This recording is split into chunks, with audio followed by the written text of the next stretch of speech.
Değerli konuklar, herkes... Esteemed guests, good morning to everyone. Although we haven't half empty room, I would like to welcome you to the second day of Uludağ Economy Summit. We started with a sponsor advertisement and off we start with the first session.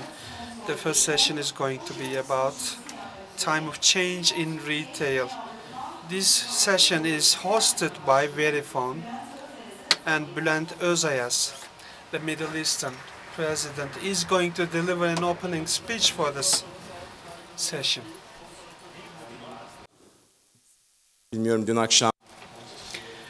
Good morning. I don't know how many of you were in the after party at night, but it was a fun party, although I had to leave early. Besides that, we should go on with the agenda of the day. I will start by talking a little bit about changing trends in retail around the world. Dear guests, press members, welcome to the Uludağ Economy Summit, where opinion leaders and primary actors of Turkish economy are together. Yesterday's panels were generally revolving around innovation and digitalization, as well as the competitive power one can get from it. Dear Cem Boyner underlined the importance of getting to know your customer and reaching out to them. He talked about data analysis on their websites and beacon technologies to be erected at stores.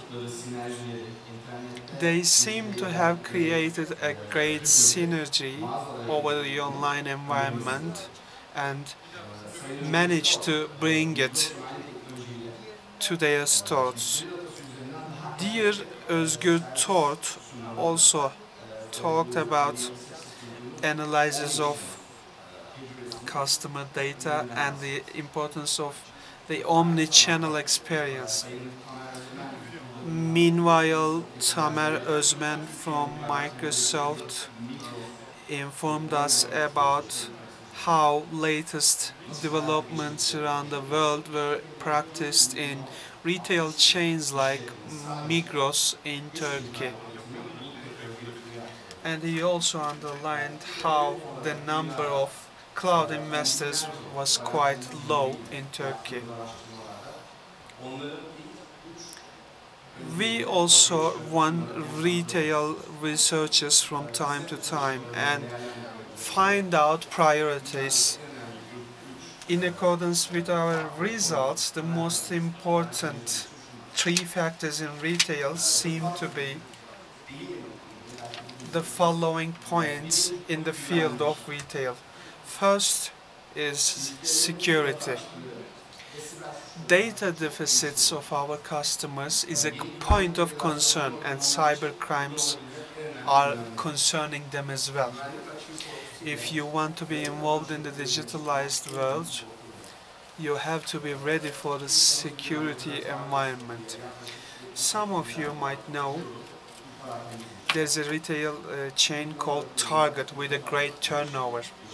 In 2011, they had an unfortunate accident about data theft. The CEO, Greg Heckstad, had to quit his position because of this tough situation. Because it was not about fixing the data breach, but it was also losing as far as 10% turnover because people were not willing to go and buy from Target anymore. The second important factor is innovation. World retailers are also agreeing with us. Omnichannel solutions, new payment trends and methods, researching and implementing new technologies are a part of this. Third, we have growth, turnover rate and profitability. But while concentrating on that, The most important thing to do is to recognize the behaviors of your current customers so as to attract more turnover from them. Meanwhile, another thing to take into consideration is to increase the frequency of store visits. I don't have to go down into details of this. All retailers actually try to implement this strategy. So based on these 3 points, about 3 years ago, Verifone underwent transformation and started becoming a company that employs cloud solutions.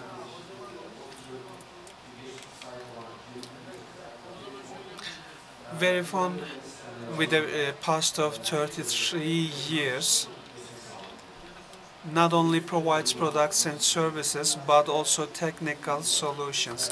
In around 150 countries around the world, we operate. Out of every 10 retail stores in the USA, 8 utilize our payment systems. And around the world, we have about 26 million terminals talking to our customers. And there is a really large deal of transactions going through our terminals.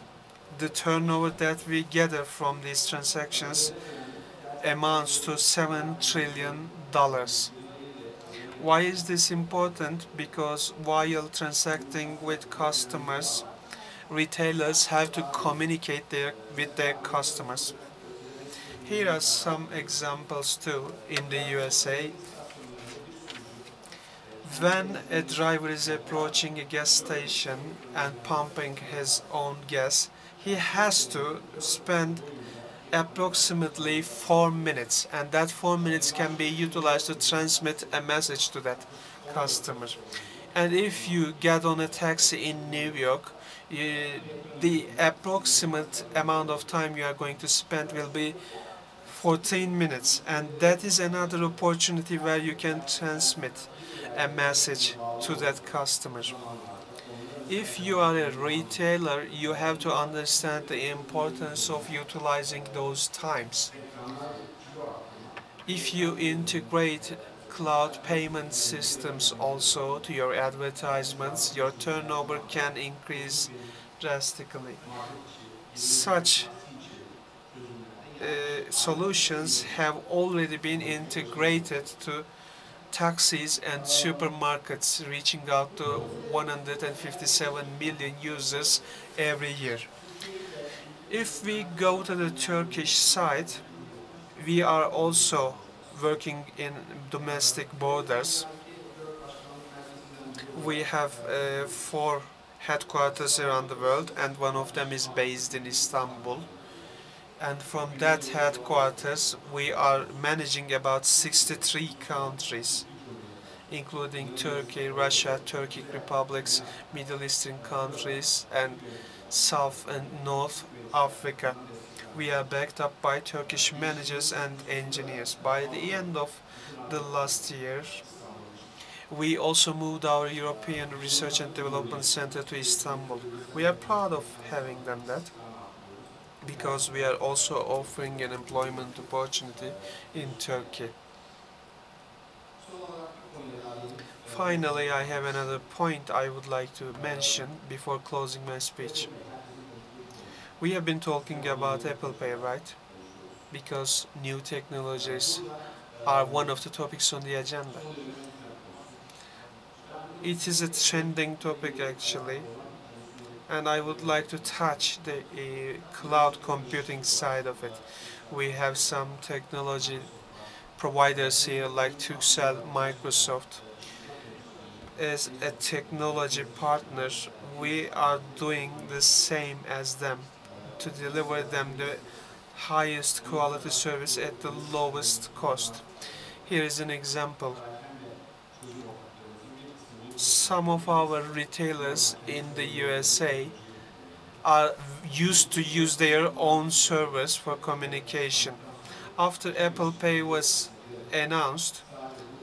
Then they transitioned to cloud computing by only enabling a function through our system and started using Apple Pay.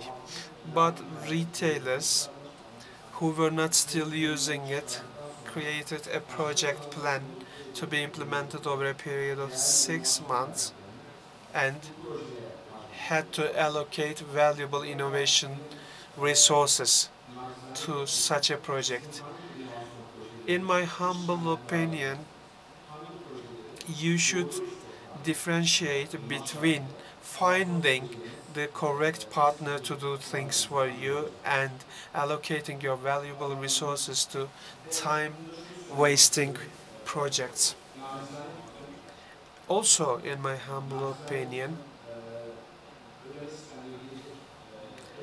payment systems are going to evolve far faster than they have been in the last 5 years. This means that if you have not caught up with the trends in these last 5 years, you are going to have a hard time in the future too. Thank you for listening. Thank you, our host, very fun. Now we are going to start with the session. Our panelists are Vahap Küçük, Chairman of the Board of LC Waikiki, Hüseyin Özdilek, Özdilek Holdings Chair of the Board, Abdullah Kiğılı, Chair of the Board of Kiğılı Holding, Demet Sabancı Çetindoğan, Chair of the Board of Demsa Group, Aziz Torun, Chair of the Board of Torunlar Holding, and Mehmet Nane, General Director of Carrefoursa. Moderator is going to be Selen Kocabaş of Turkcell.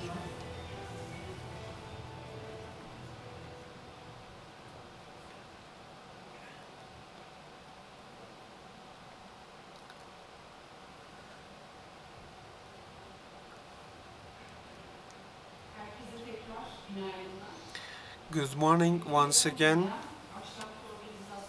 Yesterday's busy schedule and the after party in the evening were followed by a room still crowded with people.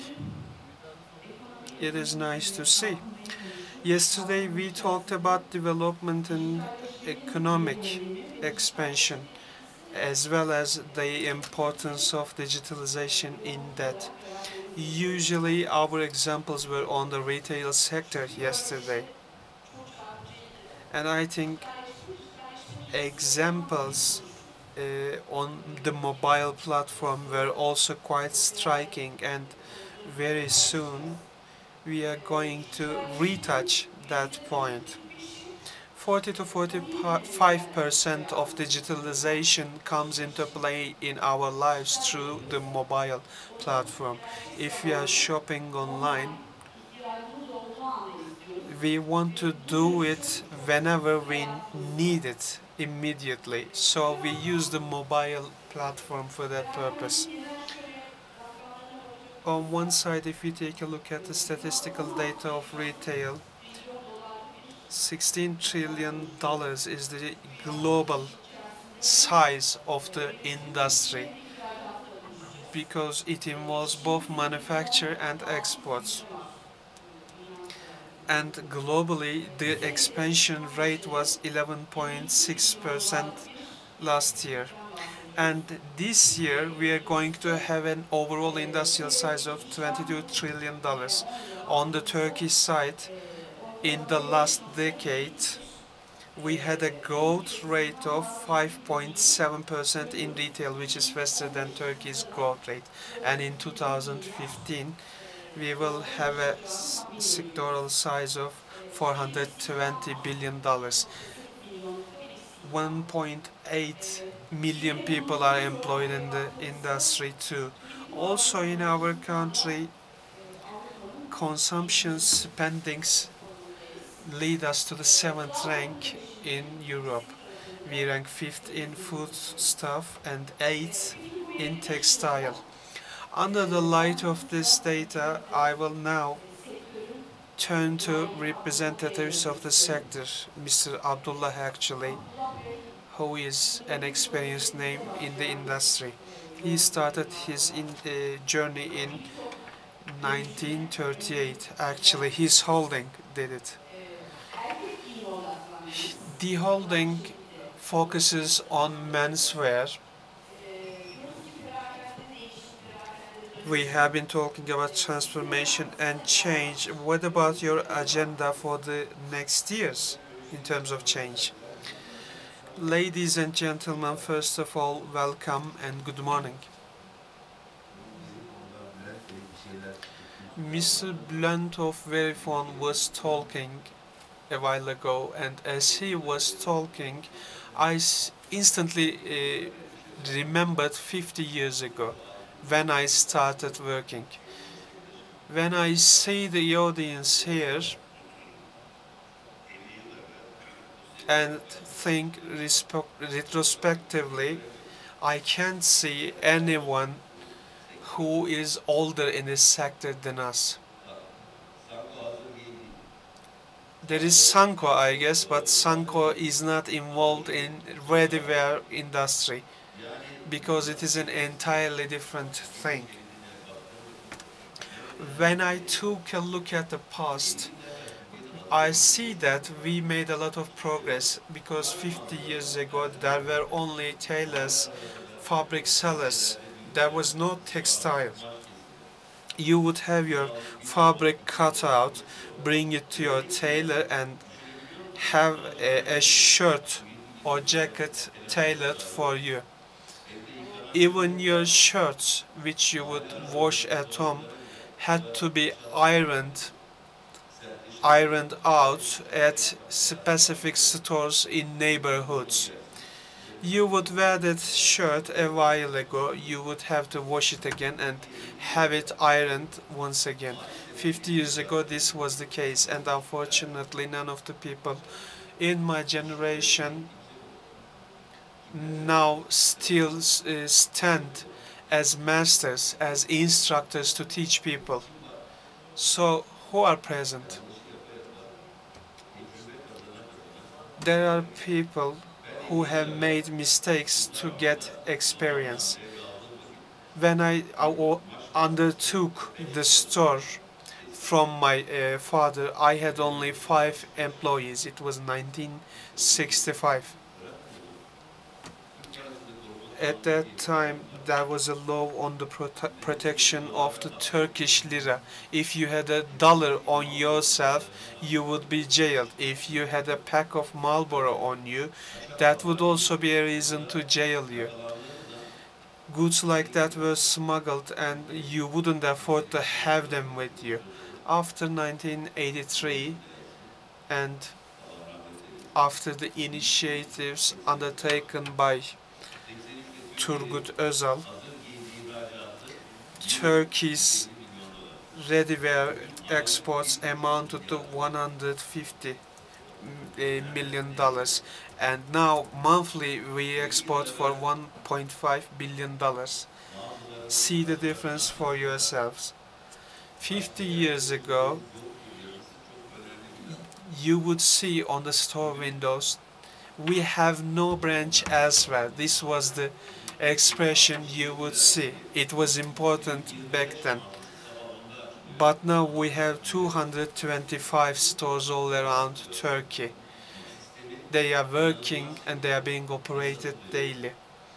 But there is a sound system which tells us how those stores operate, how our inventory stock is going.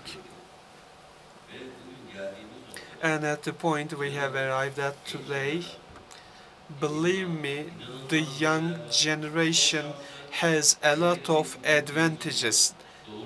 They are quite lucky, and if they can capitalize on this accumulated knowledge and know-how, they can win a lot. But justice is quite important. As long as you are just and you are doing your job right, you hold a future in your hands. What about change? What do we do as Kiğılı to that end? We entered the city of Guangzhou in China, for example. We are the first Turkish company to do that in China. As you know, Kiğılı is a district of Bingöl, and it is hard to pronounce it. When you translate it into Chinese, it means happiness. This is why also our brand is catching up in China. In Beijing and Shanghai, we are also going to open stores. We are going to have corner stores too. Once we can do that, we may immediately become able to open up to 200 and 300 stores. In our investments so far, we have entered 67 provinces of Turkey, and in the next 5 years we are going to have concluded all of our investments in Turkey. We have shopping centers representatives around me, so I don't want to get them mad.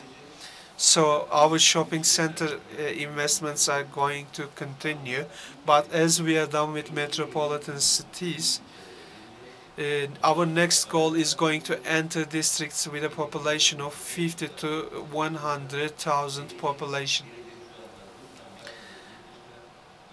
The future of Kiğılı is going to revolve around foreign markets, and if we can work in an accurate manner with our theme, I believe that Turkish brands can easily spread over anywhere around the world.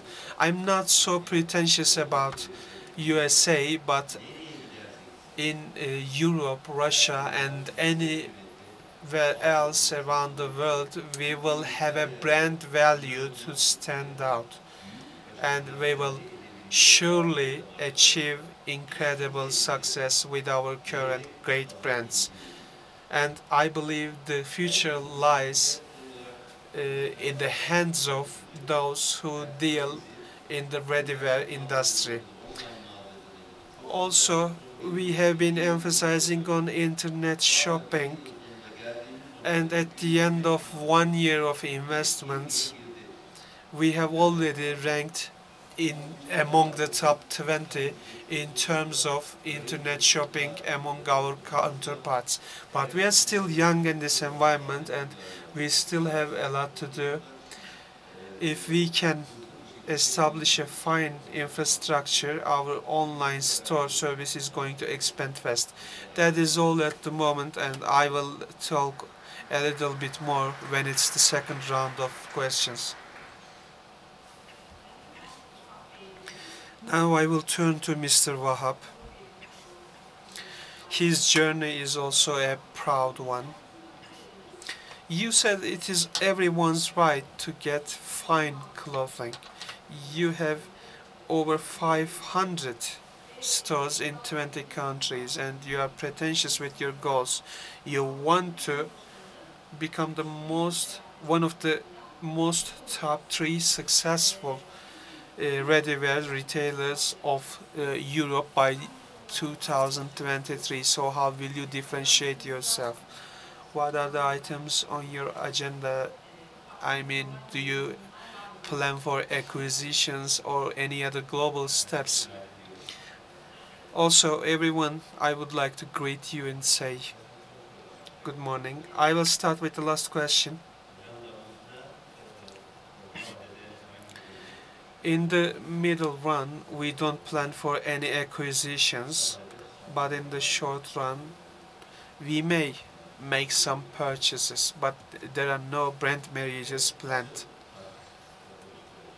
in the mid-run. So how will we differentiate ourselves? Every retailer originally aspires to take up more space in the wardrobe of the consumer. So what do we have to offer? We have products, channels to deliver them through. We have services, and on our agenda we have expansion abroad and on domestic level. In the meantime, we have to engage in price competition. What do we do currently? First of all, we are aspiring to get to know our customers very well, and divide them into segments. That has to be done very well, first of all, in terms of income levels, social background, etc. We have a mission, as you have mentioned. We would like everyone to get access to fine clothing. This is why we feel obliged to deliver that fine clothing to everyone. Abdullah also mentioned that there used to be only two seasons all around the year, only winter and summer. And that was all retailers had to deal with. But now you have to create collections monthly, because once a customer enters your store, they would like to see something new. If they can't, they will say, well, I have seen that one yesterday and I don't need to stay here anymore. They walk away then. This means you have to know your target audience, catch up with the latest clothing trends, and deliver them what they want to see. As for channels, we have now stores covering 3 to 4,000 square meters, as large as department stores. And usually, instead of being part of shopping centers, we would like to have stores on avenues right now. If you can position yourself very well in a fine location, success follows. Another area of activity for us is price competition. It is a fact that consumers, especially our lady customers, would like to suppress their instincts of shopping, and they just want to have convenient prices in order to do that. As for the service side, there are various aspects of it. You would guess yourselves, from communication to fine and pleasant interaction with customers. If you gather all of this together, you will realize that customers pay for a perception, not just for a product. It includes the smell, the scent of a store, the window arrangement that you create, and so on. And at this time, you have to have quality, and in the meantime, you have to compete with your counterparts in terms of pricing. Each product should appeal to the hearts of your customers and their emotions as well. They want to feel special, and that is something you are required to deliver. You mainly emphasized on differentiation and different channels, but let's go on with that later. And let's continue with Mrs. Demet. Your group has brands which reach out to wide audiences, but luxury consumption has an entirely different dynamic underlying it. Your group invests not only in retail but also in tourism. In terms of luxury consumption, you have over 130 stores offering such products. So overall, what do you think about consumption in the upcoming years, and what are your channels going to be? How will you attract customers to your stores?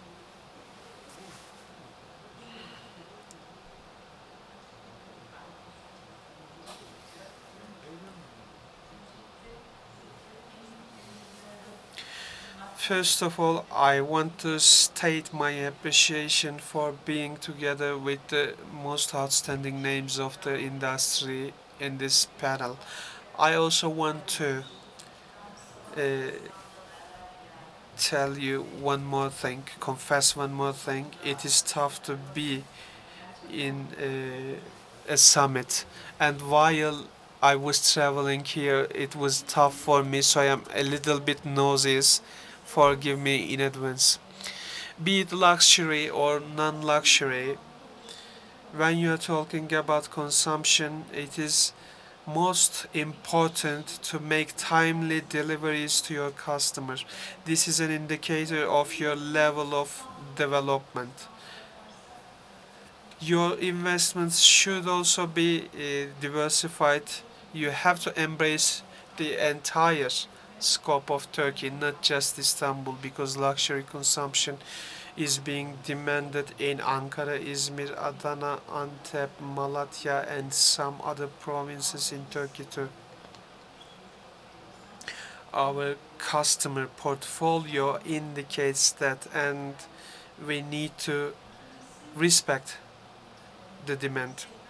Secondly, segmentation has to be diversified. Luxury is not all about clothing. As you know, we have department stores offering other items too, from cosmetics to household items and various other appliances. You have to understand that luxury can be applicable to any other field of consumption. Additionally, you need to deliver a high standard of service to your customer because the customer is always right. Within this scope, you need to think about service approach, identity of the people delivering the service, and you have to think about the endless combinations which can come out of it. In my humble opinion, I believe that we still have a lot of distance to scale in that sense. There are steps being taken, but we still need to see better management. Another different point, just like how we want a local partner when investing in abroad, similarly, when an investor is arriving at Turkey for luxury consumption, they would like to have a local partner. There are others which don't do that, but the number is really low. This is all I can say for now. I don't know if you have any other questions for me to address to in the second round then. Geçmek istiyorum. I would like to continue with Mr. Aziz because we are a country in which over $50 billion of investments are being made for the shopping malls. Right now, we have 242 shopping malls. If you assess the living standards in the cities, in the big cities, you will see that we have an integrated type of living. The offices, the shopping malls, they are all integrated together. And there are some precautions which are taken against the erection and the foundation of the shopping malls. What kind of an effect that precautions will have? I would like to say good morning to everyone. When Mr. Rauf invited me to this summit, I was thinking that I was going to speak on behalf of, with the head of being a representative from the construction sector. But right now, I am actually wearing the hat of a retailer. Mr. Kiğılı started 50 years of his experience. I thought that he would start from the beginning of life in his speech. Thanks to God, he only spoke about his 50 years. When I started to work in this sector, everybody said to me that Abdullah Kiğılı was the role model. And I went to his office and I talked with him, and I saw that he was actually working on the manufacturing process, he was working on the accounting process, and he was dealing with everything. And with Mr. Mustafa, we actually had an interview and we talked with him, and he was also working very hard in order to prepare his collection for the next season. And at those years, the shopping malls were not as common as today, so no retailers were trusting us. But at those years, I mean in the past, the retail sector was actually shouldered with the bosses and the CEOs who had visions. And thanks to them, this sector has been developed so much.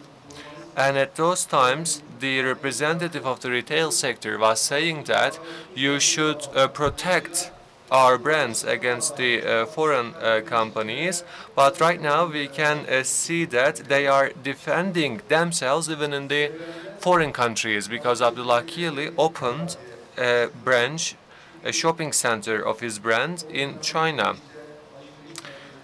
But I believe shopping malls also facilitated the brandization of the Turkish retail sector, because as we already heard, Mr. Kiğılı was speaking about systems in his speech, and the selling systems was actually practiced in the shopping malls. So the shopping malls provided this transformation and development for the retail sector. When I continue with your question, if I'm going to answer to your question, I can say that the shopping malls are changing themselves as well. When we started to erect the Bursa Koru Park, we were actually expecting to establish a shopping center for about 1,500 square meters, but all of a sudden we end up with shopping centers of 70,000 square meters. At those times, we were receiving many demands from different brands, and the shopping malls were trying to adapt themselves to such a transformation. In Mono Istanbul, we were expecting to establish a shopping center of 175,000 square meters, but right now we will end up with the size of 185,000 square meters. Of course, we might have some annexes, some expansions to the current shopping centers, to the shopping malls, and we were at those times negotiating with the brands which were demanding to take part in our shopping malls, and we negotiated in the past for allocating a 300 square meters of size to a single brand, but right now we are discussing and negotiating about allocating a 3,000 square meters to a single brand. If we go back to the issue of shopping malls, as I already underlined, that there is a huge transformation, and this transformation is going on with a fast pace. And with their concept and with their designs, we are seeing very different shopping centers. In Mall of Istanbul, for example, we are connecting an hotel, an entertainment park, a shopping malls, and also the offices. So the shopping malls are changing their own structure, and they are providing us a very different world. Of course, the types of investment leads and pushes to that transformation, especially the exhibition centers and the entertainment parks mean investment, much more investment, but maybe they will not yield in terms of profit.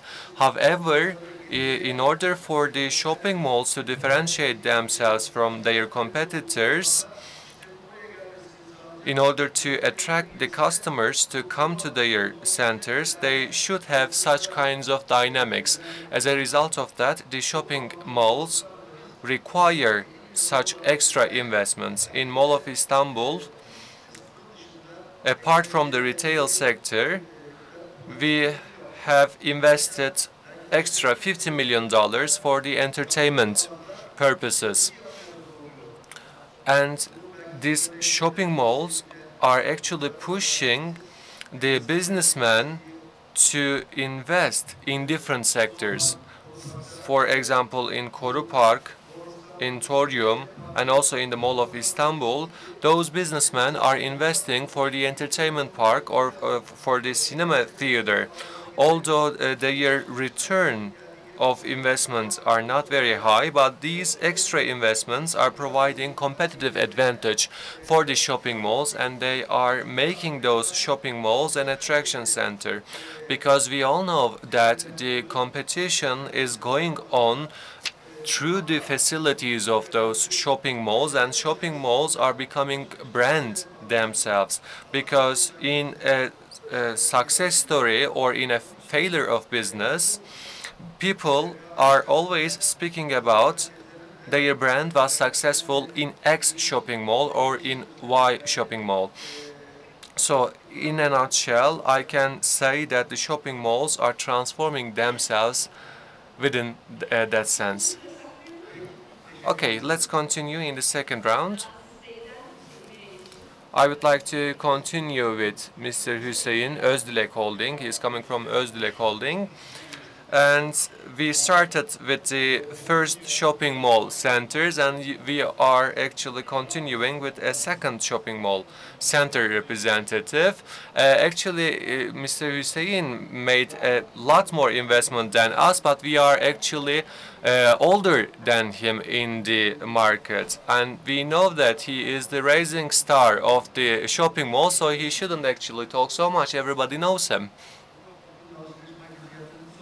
When I started to work as an investor of the shopping malls, I would like to thank him because he himself motivated us a lot.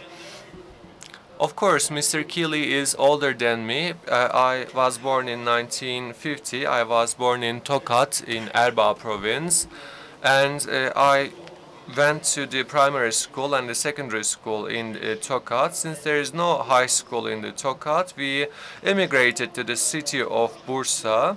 I started to work as the sales rep in my uncle's shopping center, and then we opened a retail. We started to work in the retail sector. I was working actually in the morning, and I was going to the school, a vocational school, at night. So my life was as hard as yours.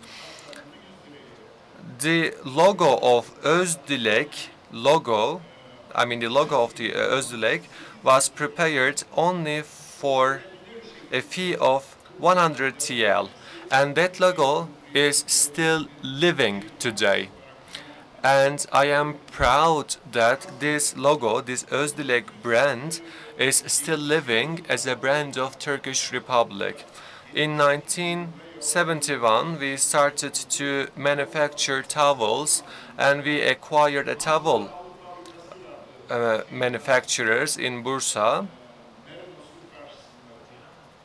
Just in front of Merinos, there was a manufacturing facility which was producing towels, and that actually manufacturing center was selling towels and also the home textile products, and that company was a role model for me because I was producing some of our products, and I was giving those products to that selling center, and the tourists are coming to buy those products, and all of our products were going to Izmir and also to Ankara. In 1983, just in front of Yalova, we opened a shopping center with a size of 400 square meters, and there was a small cafe which was giving tea free of charge, and that cafe was working 24 hours.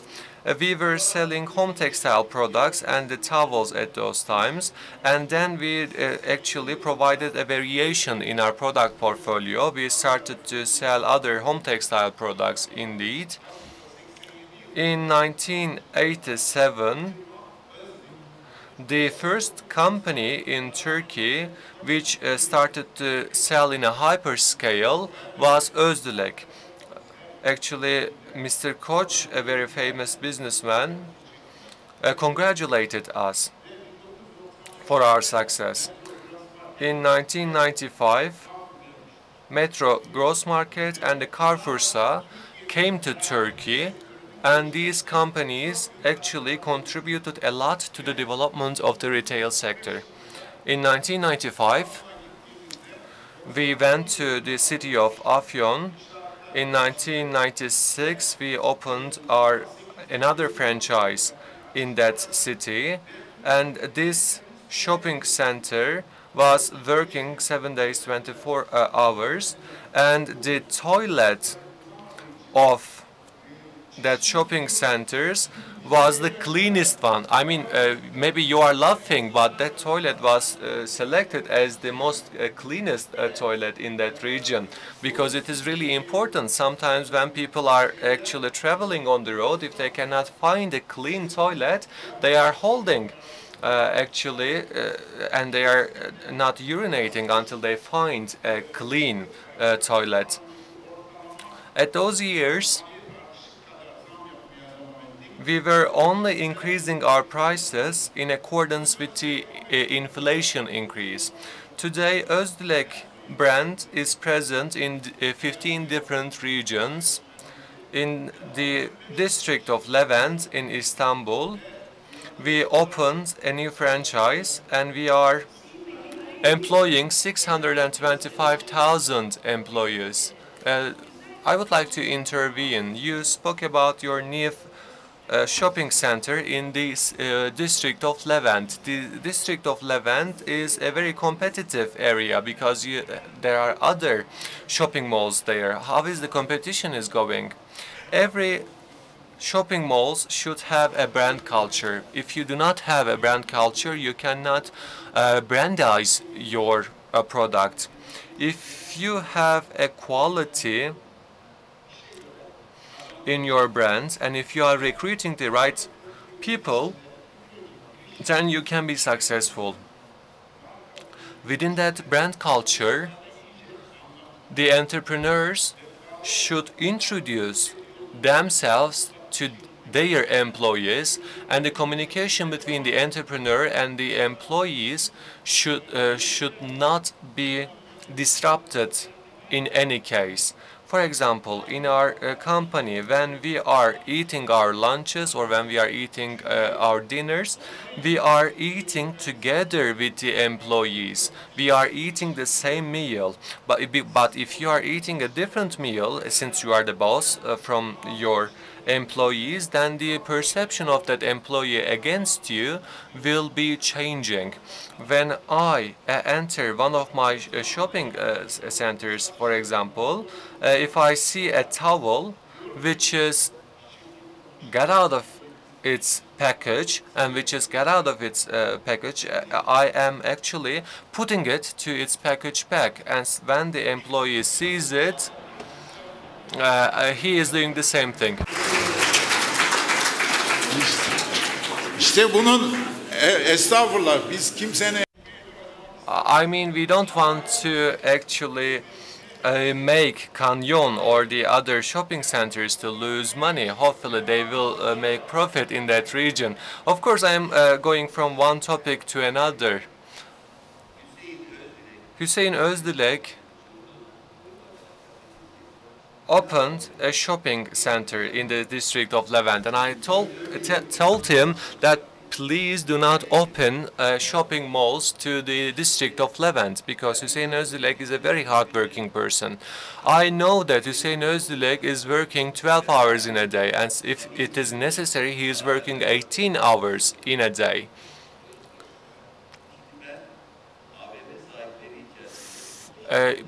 I know two shopping malls holders, Aziz Torun and Hüseyin Özdilek. please go to their places and please invest in their shopping malls, because once you invest in their shopping malls, you will make money because they are providing a trust to the environment, and the shopping malls which are near to them will go bankruptcy. And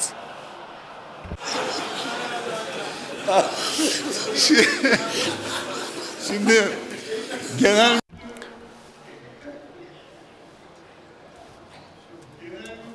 at those times, the vice president of the actually a shopping center was providing a speech, and he said that the right product should be on the right shelf, should be on the right price, and those products should meet with the right people, and you should have the luck. And all of those factors are really important for you to be successful. All of us really cares about the quality, because if your products are not with high quality, you cannot be a brand. The quantity should come after quality. And your credit debts, your loan debts should be below your turnover. I mean, if we are taking a short-term loan, then we have a principle that the loan that we are taking should not exceed 20% of our turnover. It is really important to prepare our budgets in a professional manner. Not only the executive committee are involving in the decision-making process of our budgets, but also the professionals are coming to the table to follow each item of our budget. By the way, the Özdilek shopping mall is one of the first companies who received the ISO 9000, and we are doing our jobs in a sustainable manner. We opened a shopping mall in the city of Kocaeli, and 300 people was working in our shopping malls, and Vitali Hakko was actually providing us scarves at those years, and he told to us that wherever you open a shopping mall, I will provide you the product. And one of our old businessmen said that you have another shopping mall just 10 kilometers away from it. Do you believe that the people will come here? And I said that yes, if you protect your brand culture, the customers will come to your place. Just one sentence, please. Just one sentence, because he see a very crowded audience and he still wants to speak. I mean, I am here for the last 4 days, and it is the first time that I'm speaking on this platform.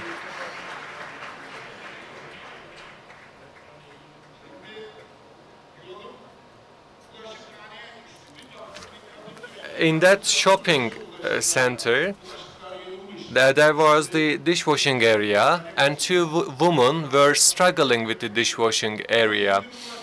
And I entered to the dishwashing area, and as the boss, I started to wash the dishes.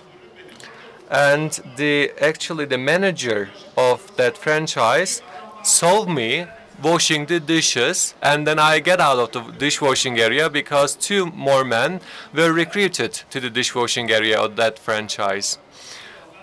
And then this franchise received ISO 9000 document, certificate indeed, and they were inspecting the workers, and they were questioning the workers whether they are satisfied with where they are actually working. And the lady who is washing the dishes said to me, I washed the dishes with the CEO for 3 hours, so I am quite satisfied. I believe that you will not give the microphone to him again. Okay, right now I would like to continue with Mr. Nane from Carrefoursa. We are speaking about increasing our sales And Mr. Mehmet, after 17 quarters, again you are making a profit. You are expecting to increase the numbers of your shopping malls to 750, and you have a good news from Antalya. You acquired a local retail sector chain, and you have an expectations of 30% of growth. How will you accomplish it, and how will you position your brand in the market? I would like to say one thing to Mr. Özdilek. Mr. Özdilek is actually providing you a lot of productivity. We opened our franchise in Antalya together with him. And I said to you before that I don't have to speak a lot because everybody is actually talking about us and praising us. The retail sector is actually quite enjoyable because the representative of the retail sector makes you laugh a lot. If you want to work in the retail sector, you should have some sort of voluntariness. They are always speaking about our success, and the turnover of our company was always the same, and at those years the inflation rates were over 30%, so we were actually losing many money. But how can we change this situation? The global knowledge of the Carrefoursa actually gather together with the local know-how of Sabancı. I am calling it glocalization. Is there anyone who is coming from the Aegean region? There is a saying in Aegean side of Turkey, white grape, and when you say white grape in the Aegean side, everybody understands that it is a grape without actually a core, and the same concept means another thing in for example the southern side of the Turkey. So if you do not know such differences, then you cannot sell the same product in different regions. What I called the glocalization is this: you have to know the local differences and you have to use the global selling systems. So you should first of all understand the localization very well, and your team should be the right team, because the retail sector is conducted with teams. We have a shopping malls in Içerenköy, and we have the size of this shopping mall is 1,400 square meters, and 500 person is working in that shopping malls, and you have to manage that team very efficiently. Let me give you a concrete example. In our shopping malls, we sold 600 million items, and that 600 million items reached to 100 million consumers. If you try to manage this transaction without the usage of technology, then you cannot manage the system at all. If you have the right team, if you have the right technological infrastructure, then you have your necessary tools. Afterwards, it is up to you. It is up to you, and it is up to the customers. It is you should explain yourself. There is a concept called landmark. The landmark means to address to the heart and also to the mind of the customers. You should have a brand integrity. The life is not only comprised of trade and making money. You should have a brand identity. You should have a social responsibility, and we should provide a better future to the next generations. We owe them. Our values should be transmitted to the next generation with the most appropriate environment. If we embrace those values, then your customers will embrace your brand. And that's what we did in the last couple of years. We listened to the customers. We actually try to understand their perception. If you are not making your campaigns with the feedbacks coming from the customers, you cannot be successful. As Carrefoursa, we are comprised of 36 holdings, 36 groups, but understanding the perception of the customer is the most essential thing. Some of the brands which were never launched in Turkey was launched by us in Turkey, and we were quite successful.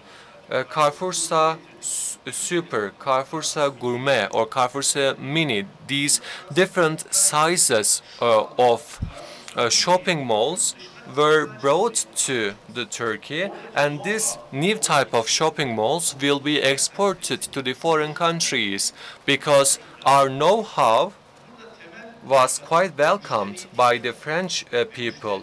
And right now we are exporting those designs. The most important thing is to understand your customers and listen to your customers. When you can listen your customers, then you can address to the heart and to the mind of your customers.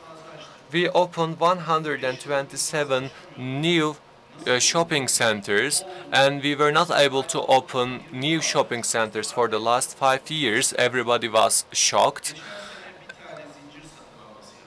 Last year, we acquired a local chain from Antalya, and we announced it. We acquired Ismar shopping malls local chains altogether.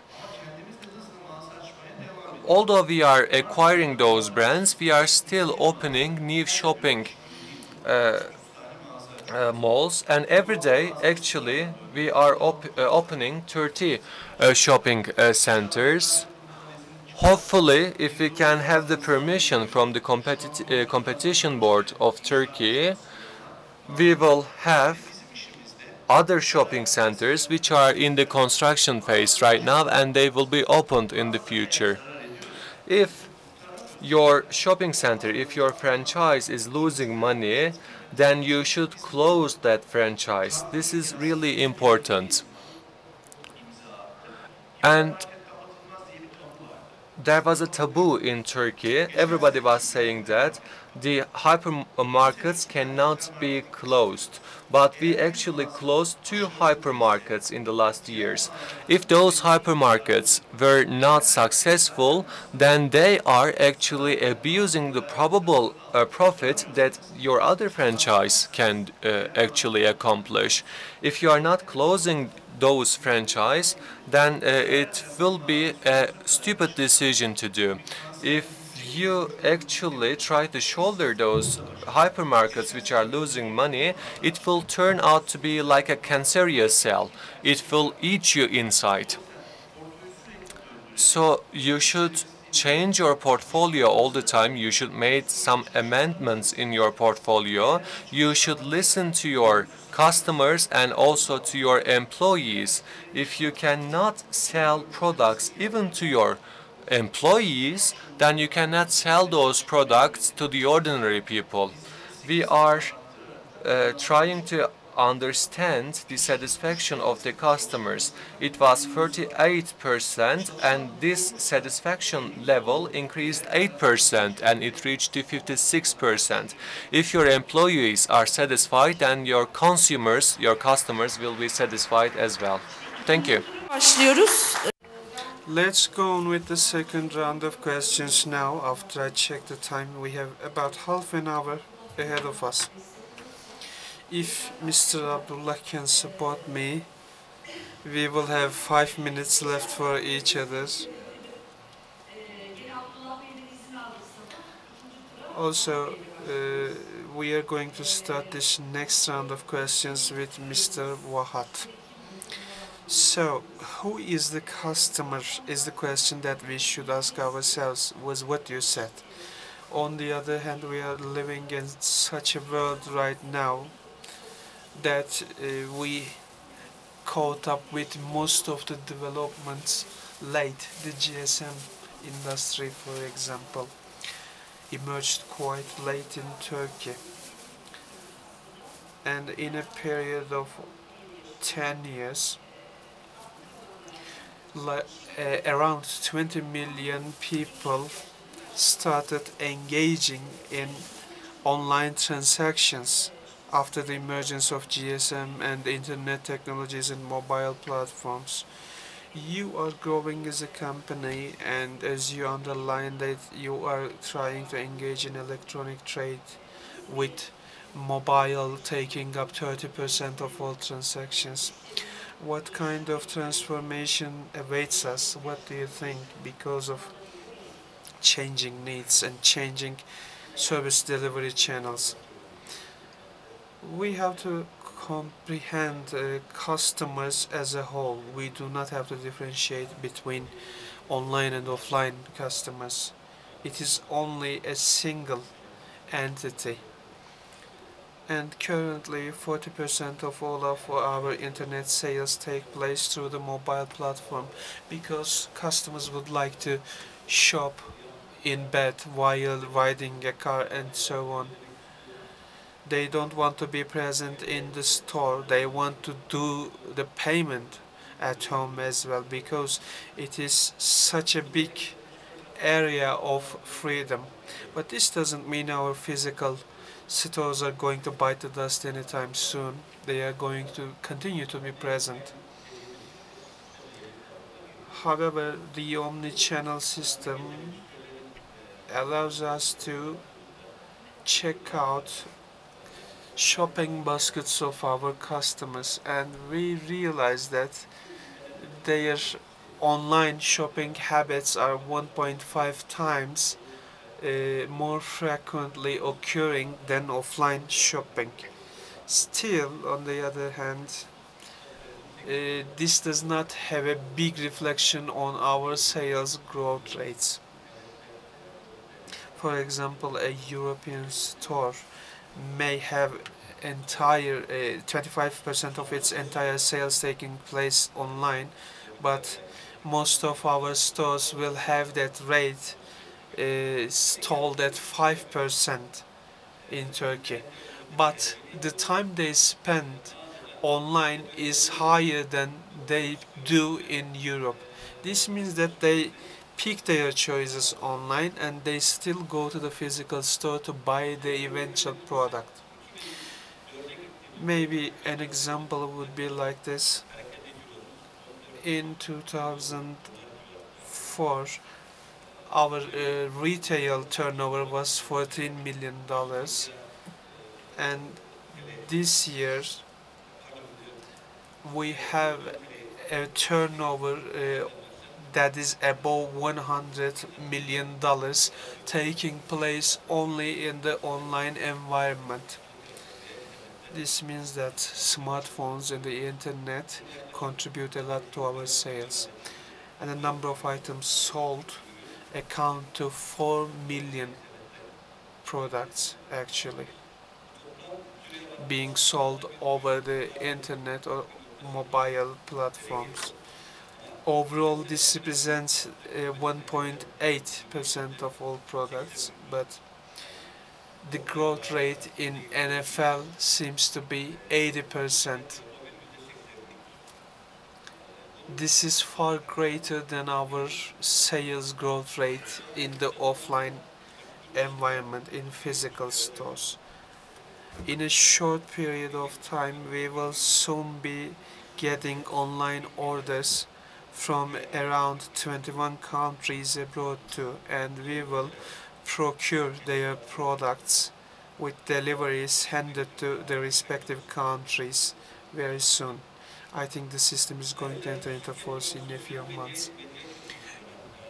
Also, a corporation that manages to utilize social media will achieve a lot of success too, and we are pretentious at that point, because it shows that you have a sense of belonging for the customer, and it is more effective than internet advertisements or newspaper advertisements.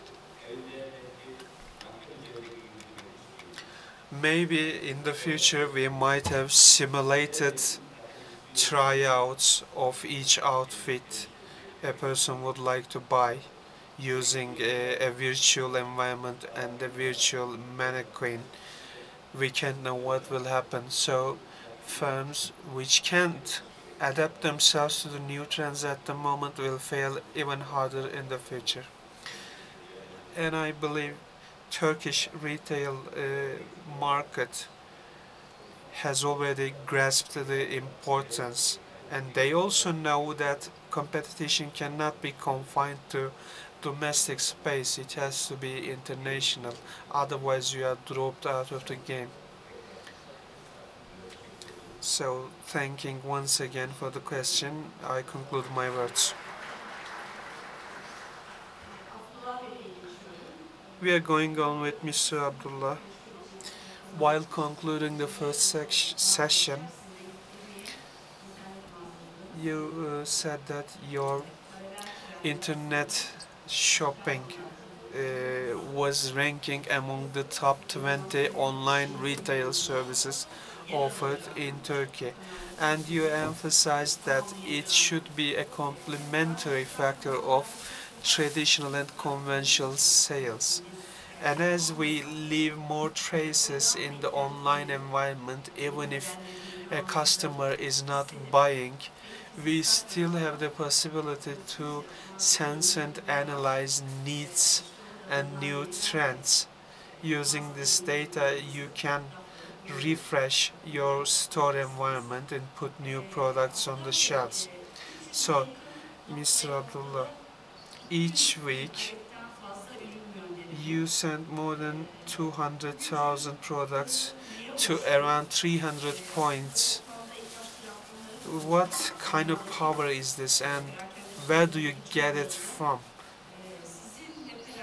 In the retail industry, your turnovers are growing, and do you think that it is going to be a persistent trend in the future? We keep talking on and on about internet, but I don't know if you realize, but do you know what is the most frequently sold item on the internet? Well, women's shoes. Interesting. The first rank belongs to women's shoes, and the numbers sold are incredible. But men buy really little number of items like t-shirts, shirts, ties, socks, and it is tough to sell them sweets, for example. You have to have a standard template for body sizes, so it is impossible to sell sweets over the internet. I believe that internet is going to take up around 12% of all our sales in the future. Of course, this tells us something, but if Turkey at the moment is told at 1%, this means we have to get a growth rate of 3 to 4% each year from now on. Only then we will be able to say that our stores, our brands have made it. It is being talked about, but when you go down to statistical data, we see that we are still insufficient. We are ranking among the top 20, but we have only started in last year. This is a fast growth rate for us, but it is a tough thing to do in readywear, and 10% of all sales coming from the online environment is going to be a huge success for us, and that is what we are aiming for. In the upcoming decade, by around 2025, we might have a different situation. Let me draw you a roadmap. The Turkish readywear industry is going to make a lot of progress and achieve a lot of success, growing even further, stores as well as brands. When the first shopping centers were established in 1995, things were a lot different, and after 20 years have passed, Spanish brands, foreign brands, and luxury brands have started arriving in Turkey. Among them, menswear and denim brands are not approaching Turkey. It is impossible because they can't achieve success. They might arrive in Turkey, but they will immediately return. You may bring the best men's ready-wear brands from outside Turkey to Turkey, but they won't survive because our brands are already top quality. 20 years ago, when we would give them business cards, I mean fair organizers in Europe, when we gave them our business cards, they wouldn't even think highly of us. But take a look at the current situation. Those fair organizers and European brands keep visiting us every day, and I schedule appointments for them at any desired time. See the progress. European brands are now competing against each other to sell their goods in Turkey. That great Europe I'm talking about. And it's not so easy for them. That is what I'm trying to say. Up until now, they failed to enter with menswear. Hugo Boss, for example. They entered Turkey, but they couldn't succeed. Think about jeans brands, for example. They also failed. And everyone is aware of what kind of quality they are after in Turkey.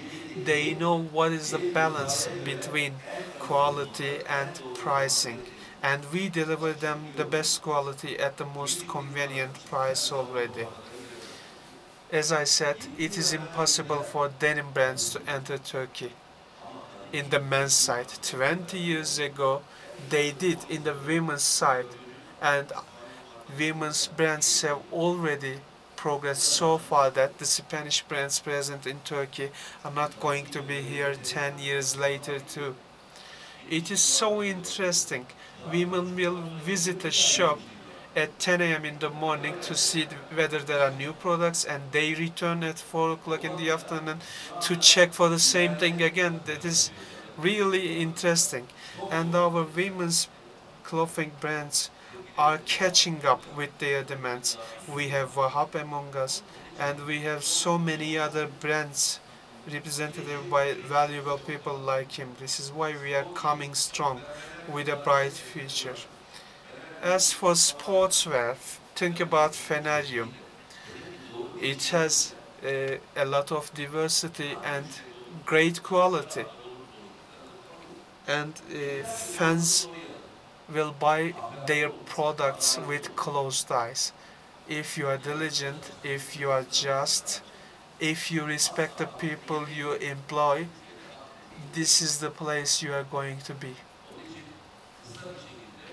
This is why I have to briefly say branding is going really fine, and logistics is also quite advanced in the present. We also provide our own training activities through our own training academies. We have instructors and mentors to do that for us, and as much as possible we try to make sure our employees are more knowledgeable than ever. 20 years ago we were a silent bunch, but now we are roaring, and about 10 to 20 years ago we will roar even louder. Let's go on with Mrs. Demet. We are entering the final 15 minutes. Also, how are you? Are you feeling better? You were a little nauseous.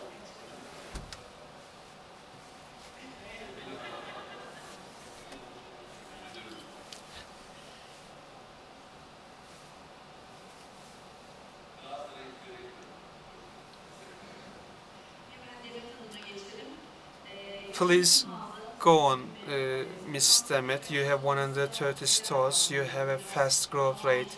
What is on your agenda, and what kind of complementary channels do you have in place or are you planning for?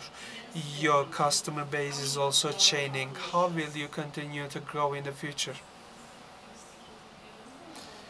We keep saying luxury consumption, but this is not all of our portfolio.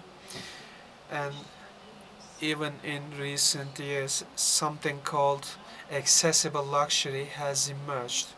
And brands of luxury consumption products have been involved in this approach. Most brands have already succeeded, and there are a few unsuccessful examples as usual. Under the name Demsa, we have been standing out with luxury consumption, but as I have already said, that is not all there is to our portfolio. Overall, as long as mankind keeps consuming, retail is going to keep at full speed. And I think every brand in each industry and even every product has a story behind it. But lately, consumer is what stands out overall in retail.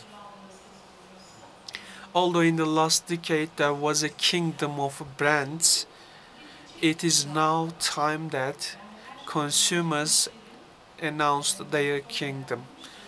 They are the most important factor to take into consideration in our businesses. Their demands need to be met in a timely manner, although I am repeating myself and the others. This is what you have to do to get a good business course. Also, as part of my group, I and my colleagues are trying to form an interactive bond with our customers, and I think it has proven useful so far. Alright, now let's go with Mehmet Nane. Can you please inform us about the expansion of Carrefoursa, although you have already talked about it? Is physical store the only option for productivity? We know that virtual stores, mobile channels, and similar topics are on your agenda too. They have a complementary effect in your business. What do you think about the positioning of these areas in the next decade? I live in Istanbul, and every day at least I spend 2 hours in traffic, so life is not 24 hours for me. How am I going to make up for those 2 hours? During those 22 hours, I will have to compensate. And shopping is another field of activity where I will have to compensate, because going to a shopping center, parking your car, leaving it, and going back home has become really difficult. This is why people want to shop through multiple channels. When you're shopping for food, for example, what do you think is the most frequently sold item? Diapers, detergents, beverages. These are the most frequently sold items. And oil. These are heavy to carry. Think about it. When you are so tired, exhausted after leaving the work, you won't be willing to carry those around. And now, logistically speaking, internet logistics are emerging and developing. We are now able to deliver your picked products between a specific time period, between 6 and 8 o'clock in the afternoon, for example. You are back home after work and you get your products. And we can do that over the mobile platform too. Banking is the rising star in mobile platform. And I log in onto my banking account through my smartphone every day, for example. You have to understand where consumption takes place. I have a daughter and I take her as an example. They consume life over the internet. They take a look at life true that they don't watch TV, they don't read newspapers, but they are quite knowledgeable about the world. Once my daughter asked a question to me about Sunni and Syrian conflicts, and I was told, I asked, you don't even watch TV or read the news, how do you know this? I asked. You know, they have that curious look in their eyes with their bug eyes. She said, you know, there is internet, right? And I was really struck by that experience. Now in my company, I am accommodating different youngster groups from different backgrounds. Together with them, I carry out meetings in order to understand our future trends. As part of Carrefoursa, Sabancı group, we have also created a brand called Kiğılı for mobile equipment and electronic equipment, and it worked greatly because consumers wanted us to be involved in that area too. They wanted us to meet their demands. And now we are going to be engaging in kiosks. We will offer basic consumption goods at crowded areas, because if that is what our consumers want to have, we will deliver it to them. Stores are not indispensable. They will stay, but we will have additions.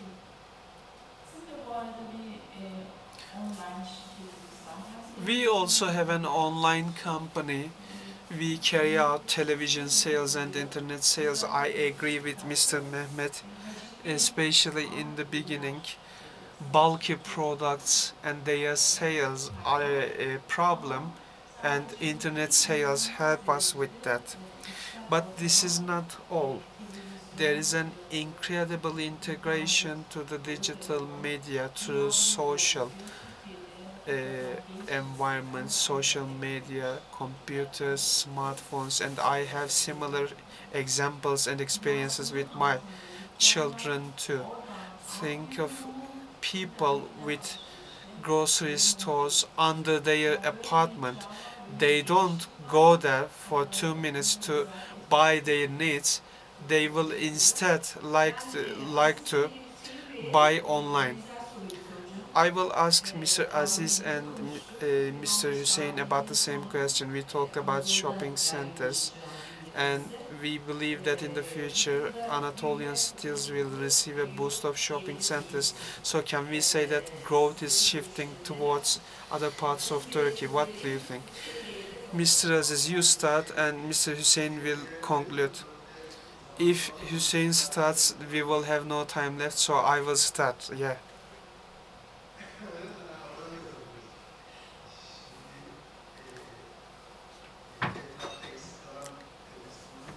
In the first round I had things to say, but I couldn't, so I will go on. Although Abdullah hasn't been criticizing about shopping centers, I would still like to talk about his concerns about shopping centers being shut down. Thanks to the latest legal regulations, there are going to be changes. I have recently checked them. According to law number 6858, shopping centers are going to be re-regulated in terms of retail. And there are some unbelievable provisions which will get you surprised. Some provisions are to be ignored about activity grounds, worshipping areas, or healthcare. Those were already being worked on over the course of time. But interesting provisions existed too. Even working shifts are now being re-regulated as per the decision of the Ministry of Customs and Trade right now. There were also provisions about discounts. Those are all right too, but some interesting points were mentioned about outlet stores too. Maybe from now on, outlet shopping centers will not be available anymore. Carrefour, for example, as Mr. Abdullah mentioned, is a Turkish type adapted chain of supermarkets, and outlets are actually stores adapted in a similar way to the structures and traditional patterns of Turkey. But the new regulations dictate that from out of all stores in a shopping center, 70% of them need to be selling defaulted products, outlet products actually. This means that they will carry out better transactions and cover more space. On the other hand, we have brands like LC Waikiki, which requires a space like 3 to 4,000 square meters, and such good brands will be unable to find space for them when we have to allocate 70% to outlet stores.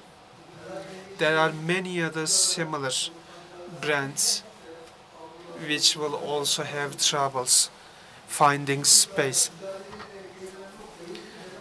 As you know, we have struggled a lot to come to this point where big brands are engaging in our shopping centers.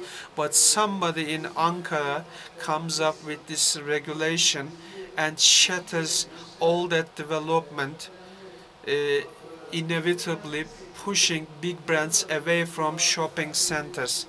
They are killing the retail sectors. It is the same all around the world. Retail is driving Dubai, for example, just like it does in Turkey. Things that happen without our knowledge and words being said without our knowledge contribute only to informal employment, and I think those people in Ankara are not understanding shopping centers. So please wrap up and we will go on, Hüseyin, Mr. Hüseyin. You said shopping centers are moving towards Anatolia, and we also were one of the first brands to start investing into Anatolia about 15 years ago. We invested in Kütahya, for example. When we enter as a shopping center, an Anatolian city, we, for example, increase cinema spectators twice the number that used to be present in those provinces. When you build social amenities, you also contribute to urbanization and development of social relations. Let's listen to you right now. Shopping centers come out of the interaction of supply and demand. Wherever there is a shopping center being opened, an investor will come and take part in it only if he is confident that he is going to earn. It is like this barber's story. This man walks into a barber, asks if his hair is black or white, and the barber says, when I start cutting it and when you see the strings in the ground, you will see whether it is gray or black. This is the same thing with shopping centers, and in Anatolia especially we have to take a lot of steps. As I conclude, I would like to make reference to Mustafa Kemal Atatürk, who said a nation that is accustomed to earning without working is condemned to losing its honor, sovereignty, and finally independence. Thank you. This was an enjoyable panel with a high energy level.